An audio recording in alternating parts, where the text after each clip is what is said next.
think they've found an answer to their abortion problem. They are going to propose fake pro-choice ballot measures to trick voters into enshrining bans into their state constitution.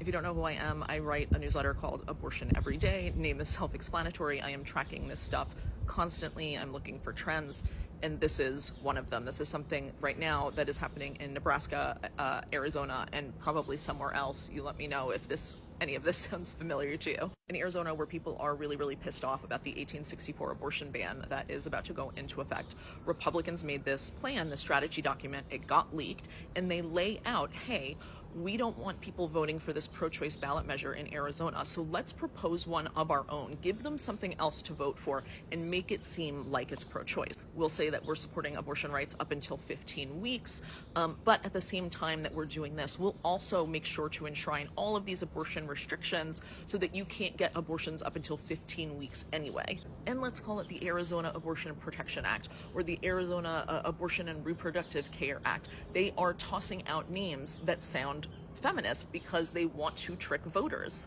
But of course, voters would be essentially enshrining a 15-week ban into their state constitution. And the same thing is happening in Nebraska. In Nebraska, there is an abortion rights coalition that is pushing for a pro-choice ballot measure. And now anti-choice groups in Nebraska say, oh, we're going to do one of our own that protects abortion rights up until 12 weeks. But guess what? Nebraska's abortion ban is a 12-week ban.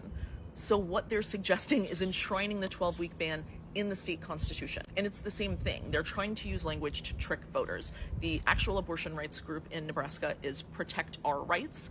The constitutional amendment that the anti-choice groups are proposing is the Protect Women and Children Act, something very similar. They are trying to trick voters because they know that voters want abortion rights protected and restored. And because they cannot win on the merits, because they know that what they want is not what voters want, they just need to lie to voters. So make sure you're keeping an eye out for this. And again, if this sounds familiar at all to something that's happening in your state, let me know.